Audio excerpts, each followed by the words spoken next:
Wealth creation and accumulation really is a very interesting subject, but not everyone takes their time to go through and analyze the stages and the steps that one has to go through in order for them to generate and accumulate wealth. Now, there are actually 5 different stages that one has to go through. And the first stage, where actually most likely everyone starts from, is what is known as financial instability. After financial instability, we have financial stability. After financial stability, we have financial security. After financial security, we have financial freedom. And then finally, after that, we have financial abundance.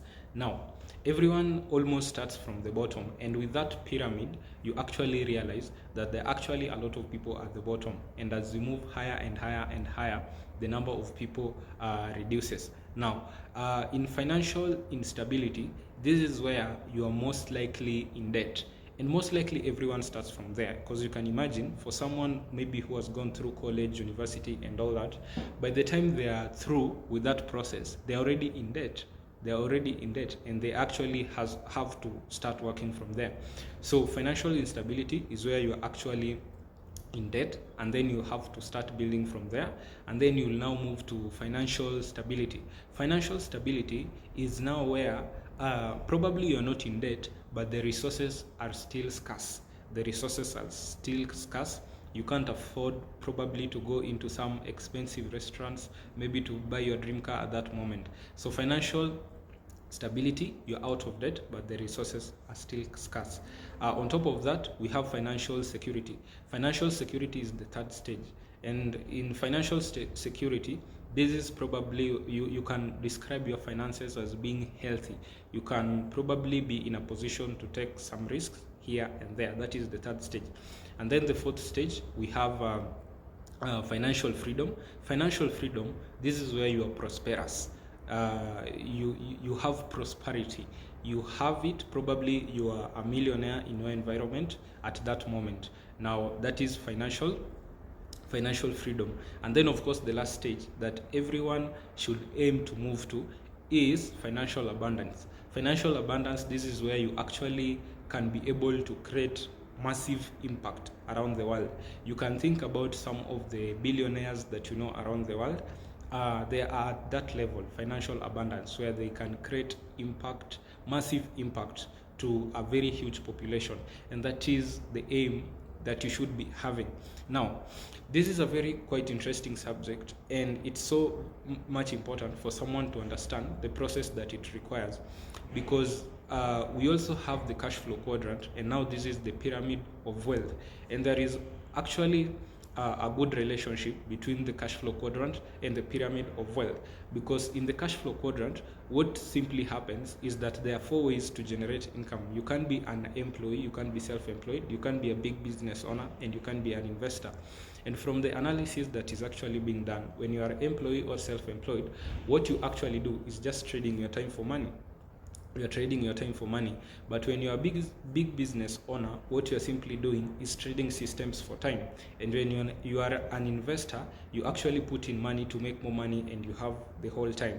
Now, you'll realize in order for you to move in the pyramid of wealth from the lowest level up to the highest level, you actually have to consider very much the cash flow quadrant. Because what I can assure you for sure is that it is very much hard, or it's very much difficult for you to move from the lowest level in the pyramid of wealth, let's say financial instability, when you are on the left side of the quadrant. Therefore, it's necessary, it's so important that you consider moving from the left side of the quadrant, where we have the employee and the self-employed, and get yourself to the right side of the quadrant, where we have the big business owners and the investors. Because through that, simply, you can be able to multiply your time. And when you multiply your time, you can be able to generate results, make money, create wealth within a very short period of time that will actually enable you to move from the lowest level of the pyramid of wealth, that is, for example, financial instability, up to the highest level where you are having massive impact, that is financial abundance. Therefore, it's very much important to consider the two, the cash flow quadrant and the pyramid of wealth. And of course, the last thing that I want to share is that in this journey, in this process of moving from the left side of the quadrant to the right side of the quadrant, from moving from the lowest level of the pyramid of wealth to the highest level, there are actually also processes, stages, and strategies that you can use. The first strategy, or the first thing that you should consider, is your ability to earn. Your earnings. That is the first thing that you should consider. After considering your earnings, that is actually what you take in. How much are you making? What is your income? After earnings, of course, you have to consider savings. After savings, you have to consider investments. And the fourth principle that you'll consider in that process is something known as simplicity. Now, very quickly, let me just analyze the four stages. Now, in earnings, again, in relation to the cash flow quadrant and the pyramid of wealth, it is very much hard for you to earn a lot of money on the left side of the quadrant, where we have the employee and the self-employed, because time is limited. Time is limited. We all have 24 hours in a day, and when you're trading your time for money, you can only make as much. So it simply means, if I have person A and person B, person A is on the left side of the quadrant, is either employed or self-employed, and I have person B on the right side of the quadrant, who is a big business owner or an investor. Their earnings are simply way too much different. The people on the right side of the quadrant are generally going to make a lot of money as compared to the people on the left side of the quadrant, and that is the first thing to consider. And if these two people are on the journey of wealth creation and accumulation, I can rest assure you that the person on the left side of the quadrant is actually going to get there faster than the person on the left side of the quadrant. Now, the first thing is earning.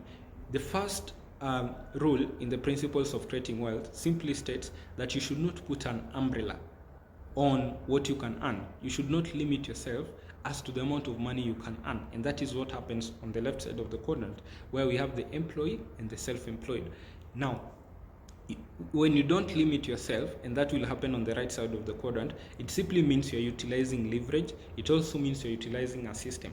And when you combine the two principles, you can actually even make money while you are still sleeping. It means there is no limitation. There is no limitations in terms of time. There is no limitations geographically. You can make money anytime, anywhere, everywhere, even while you're still sleeping. Now, that is earning. You should consider earning. And on the right side of the quadrant, you are going to simply earn more. Now, the other thing you're going to consider is saving.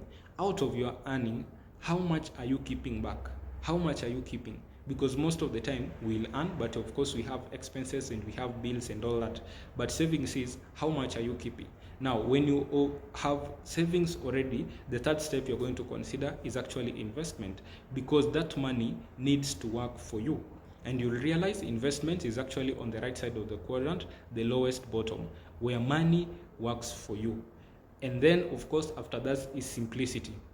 Simplicity is now in this process. You have to consider living below your means. That is what I mean by simplicity. It means the income you're making is actually able to take care of your bills and take care of everything without you having to stretch or go into debt or something of the sort. That is what I mean by simplicity, having a simple lifestyle in this journey, because at the end of it, when you get to the highest level in the pyramid of wealth, you can have everything. You can have all the freedom, you can have the houses, the cars, the vacations, and everything.